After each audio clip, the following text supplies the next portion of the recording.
Assalamualaikum warahmatullahi wabarakatuh. Bismillahirrahmanirrahim. Alhamdulillahirabbil alamin. Wabihi nasta'inu ala umurid dunya waddin. Wassalatu wassalamu ala asyrafil anbiya'i wal mursalin. Sayyidina wa maulana Muhammad wa ala alihi wa ashabihi ajma'in. Amma ba'd. Puji syukur kehadirat Allah Subhanahu wa taala. Sampailah kita pada pertemuan hari ini, yang mana pada hari ini kita akan membahas masih pada bab 1 tentang bab meraih kesuksesan dengan kompetisi dalam kebaikan dan etos kerja. Namun pada pertemuan kali ini kita akan membahas tentang perilaku mulia atau manfaat dari kompetisi dalam kebaikan dan etos kerja. Sebagaimana yang sudah kita pelajari pada Quran Surat Al-Ma'idah ayat 48 dan Quran Surat At-Taubah ayat 105.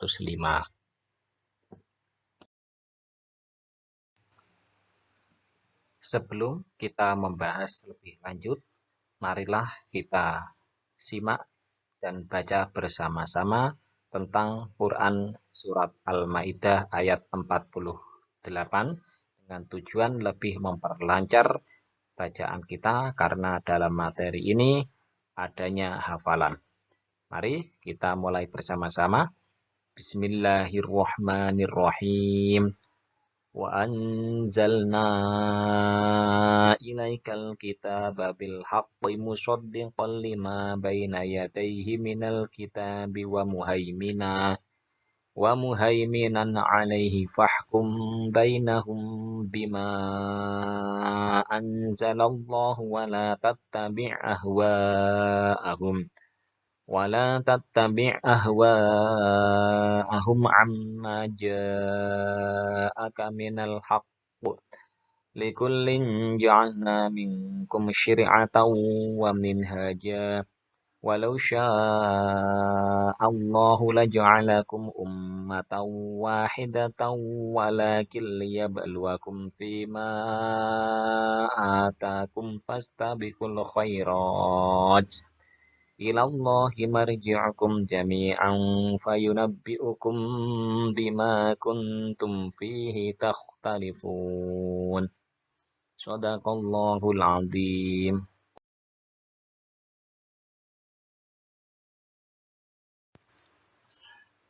Jika kita ingin melaksanakan pesan mulia yang terkandung dalam Quran Surat Al-Ma'idah ayat 48, bisa kita lakukan dengan cara 6M.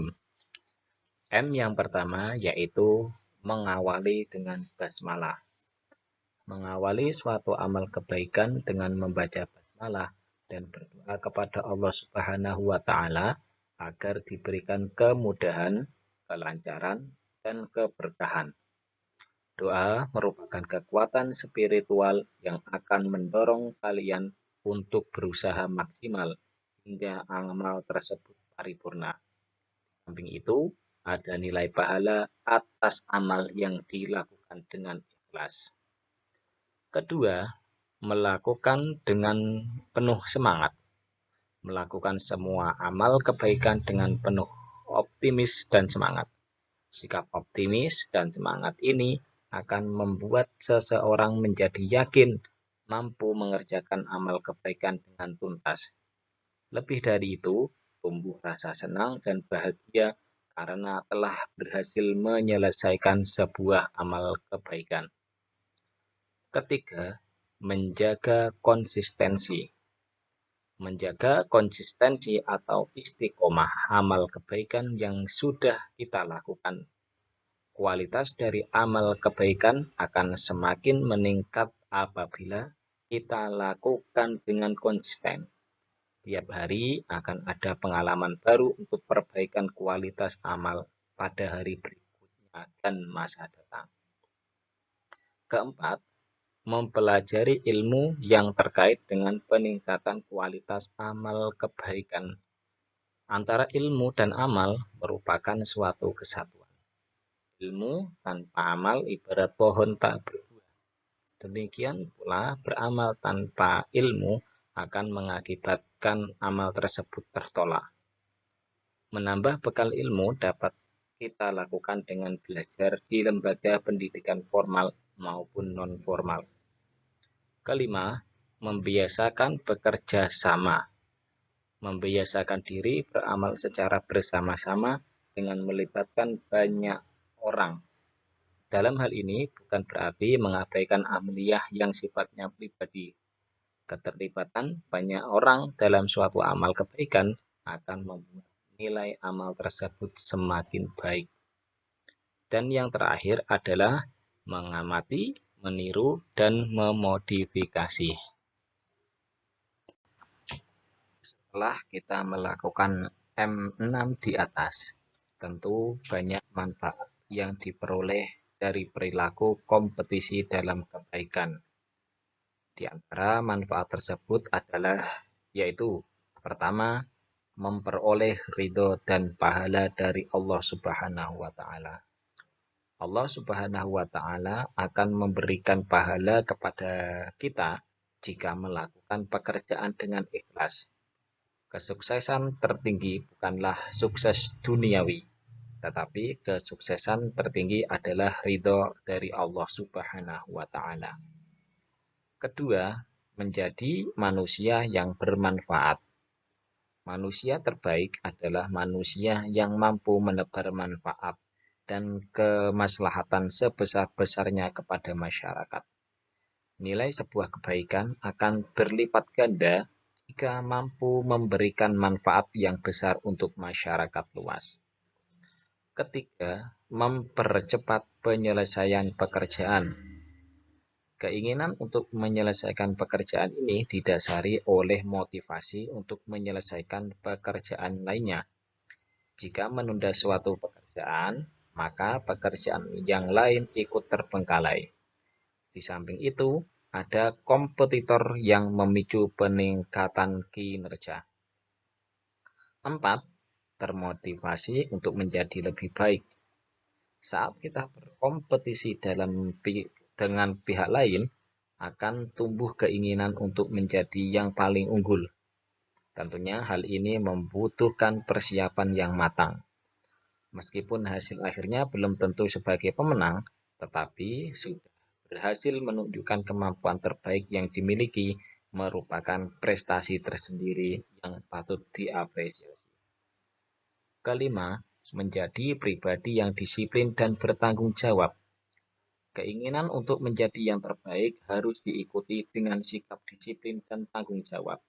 Keduanya merupakan modal utama meraih kesuksesan dalam sebuah kompetisi. Yang keenam, mempererat hubungan antar sesama. Pesaing bukan musuh yang harus dikalahkan, tetapi merupakan rekan kerja dalam berkompetisi secara sehat. Pekerjaan yang dilakukan secara bersama-sama akan mempererat tali persaudaraan di antara sesama. Peran serta dan keterlibatan masing-masing individu dalam satu kelompok akan semakin memperkuat jalinan hubungan kekeluargaan.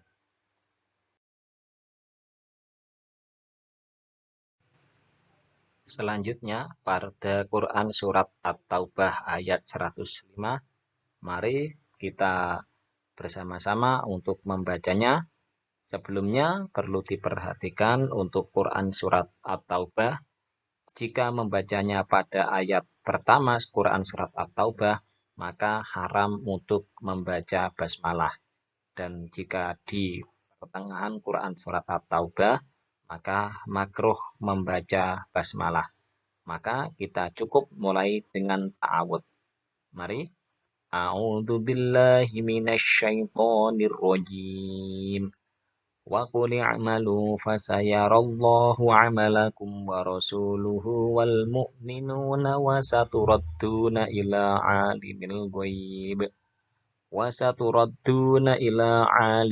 ghaibi wasyahadati fayunabbi'ukum bima kuntum ta'malun.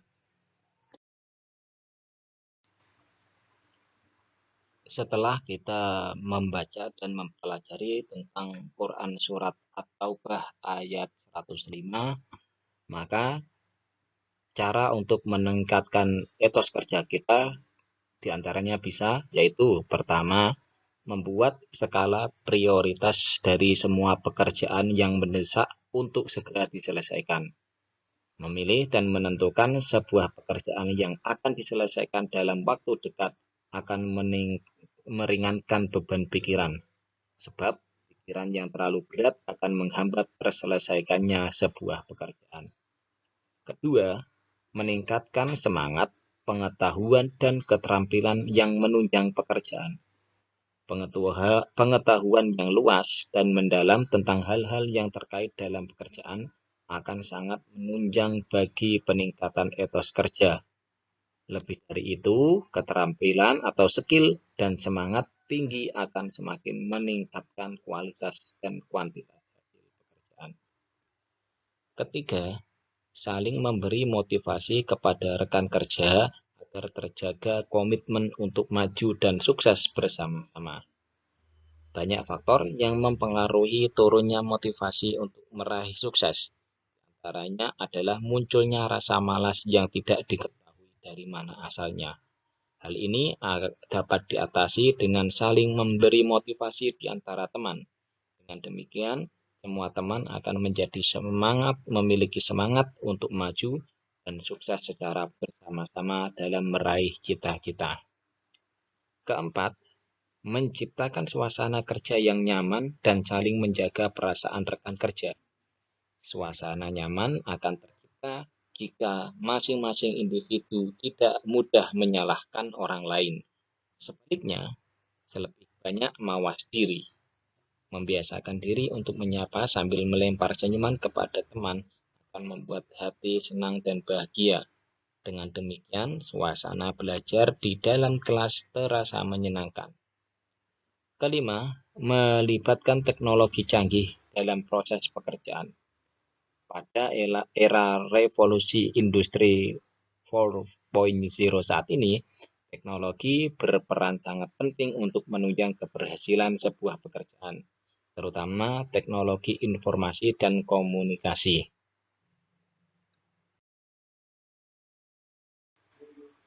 Sementara itu, banyak sekali manfaat yang diperoleh dari perilaku kerja keras atau etos kerja. Manfaat tersebut dapat dirasakan oleh dirinya sendiri maupun orang lain. Di antaranya yaitu yang pertama, terbiasa menghargai hasil yang sudah diraih. Pekerjaan yang telah menghasilkan sebuah produk, bagaimanapun bentuk dan kualitasnya, harus tetap dihargai. Karena menghargai karya orang lain akan mampu memotivasi bisa menghasilkan karya lebih baik lagi. Kedua, menjaga martabat diri sendiri. Martabat diri akan terjaga jika seseorang bekerja keras untuk memenuhi kebutuhan. Pasti banyak orang meremehkan apabila hanya bermalas-malasan dan berpangku tangan. Bahkan ia dianggap sebagai orang yang tidak berguna bagi keluarganya. Ketiga, wujud pengabdian kepada Allah Subhanahu wa Ta'ala.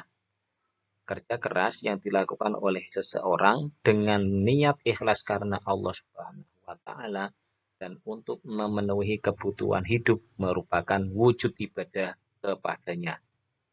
Keempat, melatih sifat sabar, tabah, dan tawakal.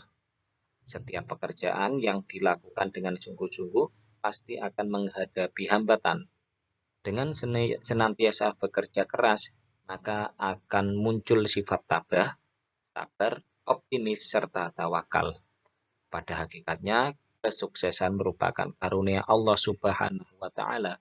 Kegagalan adalah sukses yang tertunda karena Allah Subhanahu wa Ta'ala selalu menghendaki kebaikan pada hambanya yang bertakwa.